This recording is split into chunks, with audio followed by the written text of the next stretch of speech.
Hey everyone, Dr. Frunke here with a very interesting new knife consult for you. This is the Dalibor Bergam Helios.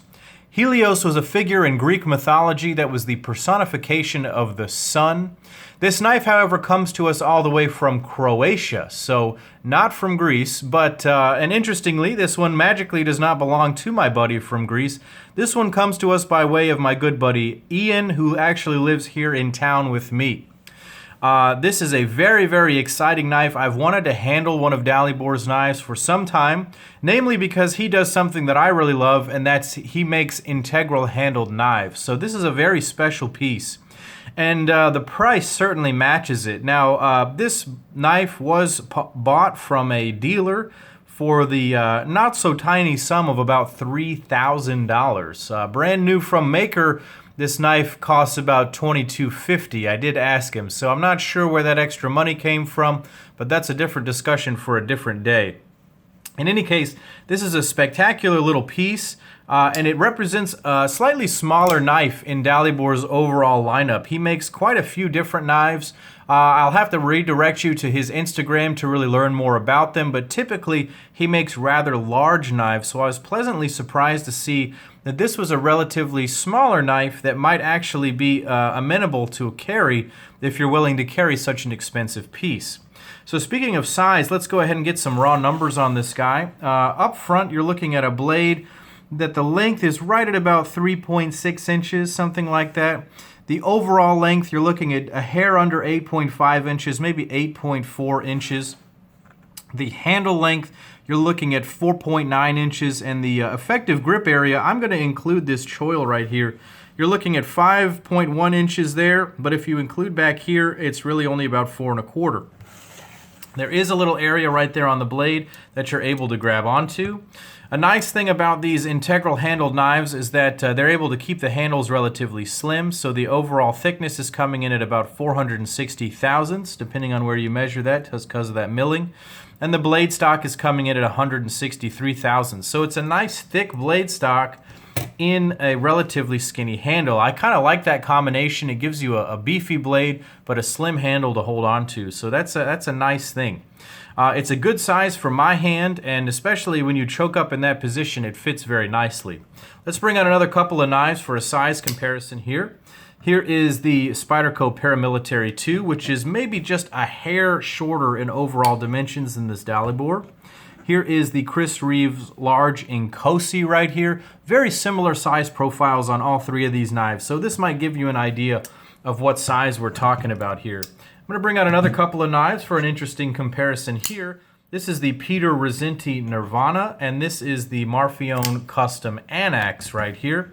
I bring these knives out because they're relatively similar in overall size, but more importantly, as I stand these knives up, you're going to appreciate that all three of these knives are integral handles. This is something that adds a coolness factor, maybe a multiplied by 10 coolness factor to me.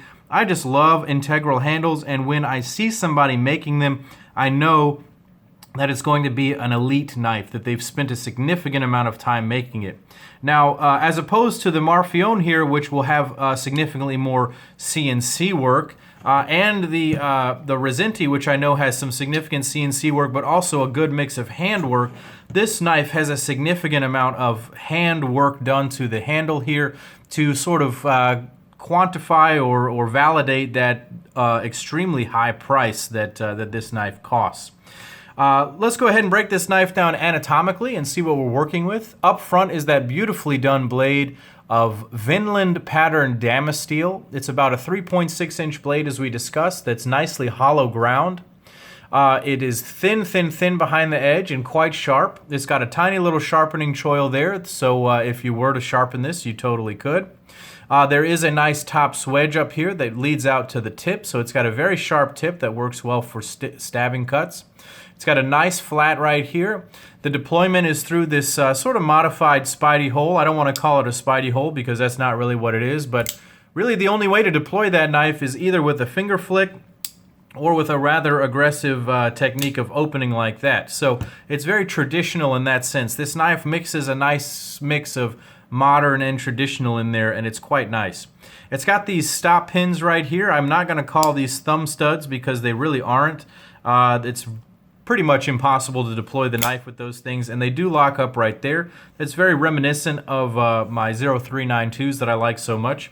I really enjoy the Vinland pattern Damasteel. I'm going to bring out another couple of knives just to kind of show the variations in the type of Damasteels that are out there. Here's a Jason Guthrie Scout done in rose Damasteel, and this is a Craig Brown Servo right here done in the Thor pattern Damasteel. So it's interesting to me. I know Dalibor works with various different patterns, but I do enjoy the variability that comes out of this steel. And from what I understand, all the makers who work with this steel say that it's extremely clean and very nice to work with and makes a really nice edge. And so it's a beautiful thing. It's a stainless Damascus pattern, and so you don't have to worry about it rusting on you, quite like the old Damascus steels. Moving back to the pivot, this has a very large Allen key type pivot on the front that's been nicely orange peeled. It's got a Damascus pivot collar on it. On the back side is here just the blind side right here. So really all you can adjust is from this front. That's a nice robust piece. Most people will have an Allen key of that size laying around the house somewhere, so you could totally adjust it if you want to. Something that was a bit of a surprise, especially at this price point, is looking on the inside of the pivot there. This does indeed run on nylon or Teflon washers. Now, Dalibor said that he uses washers on all of his knives, and he gives the owners choice between phosphor bronze or Teflon. Now, over time, I have learned to appreciate Teflon washers in the sense that they have a lower coefficient of drag, and honestly, we will never really reach the point of destruction on most of these things, especially if they're properly done. This appears to be properly done. You can see it there too, actually the Teflon kind of sneaking out there on the blade tang. So if that is something that bothers you, go ahead and comment on it down below. I have a feeling I'll get a few comments on that. But the action is also not ultra smooth. You know, sometimes when someone uses Teflon washers like Jason Guthrie right here, you would expect the action to just be ridiculously smooth. Now this one is not totally broken in because it's not my knife. I've only flicked it a few times, but it is going to be smooth. My Jason Guthrie is actually out right now with Bill Koenig for him to check out. In any case, the action is not quite as smooth as I was hoping for it. I saw this knife when it was brand new, and now it's been a couple of months, and Ian let me borrow it, and it's broken in nicely, so it actually does finger flick quite easily. It does drop close, but you really have to give it a hard shake if you're going to try to do that kind of closure. So that's something to think about. Now moving back to the most interesting part of this knife, in my personal opinion, is this beautifully done handle. This is beautiful titanium that has been hand sculpted in this sort of rock pattern. It is absolutely stunning. It feels great in the hand. There are no sharp spots. Everything feels like it's been rounded off. It really feels like a natural piece of something, like it's a rock or some kind of a shell. I can't quite explain it, but it feels very organic in the hand, and it looks absolutely spectacular. The finish absolutely shines in the various types of light. You can really see how it dances there, and it just looks beautiful in combination with that Damasteel blade. This is overall a stunningly beautiful piece, an absolute art piece. The handle is quite comfortable in the hand. You can either choke up, hold it back here, or you can choke up on there. There's not a formal finger choil, but I find that this position is actually quite comfortable for my grip, and you can really get in and do some good cutting with this. Ian does carry this knife, and he does use it, and it functions quite well. The lock bar relief is on the outside here. If you look on the inside of the frame, there's still some of the milling marks right there. I believe this is pretty much done by hand, so very, very impressive to see that right there. On the inside of the knife, if you look very closely, you can see a stop pin right there. That appears to be what stops the blade on the inside when the knife is being closed. The centering is spot on. Well, it might be a hair off right there, but that might just be the blade grind itself. Certainly, it's not anywhere close to the handles right there. So the handle is very comfortable in the hand. This part back here is not particularly sharp. Now, because it's not a flipper, it's not jabbing into my hand. The clip is done in a 3D milled Damasteel right here. This might be rose pattern Damasteel, and it functions quite nicely. So overall, this is a stunningly beautiful knife, although for the price, I don't think I could justify spending that kind of money on it, but it is an absolutely beautiful piece, and thank you so much to Ian for letting me borrow this and share this with you guys. Go ahead and click like and subscribe to my YouTube channel here. Check me out on Instagram at Dr. Frunky, and as always, y'all, take care.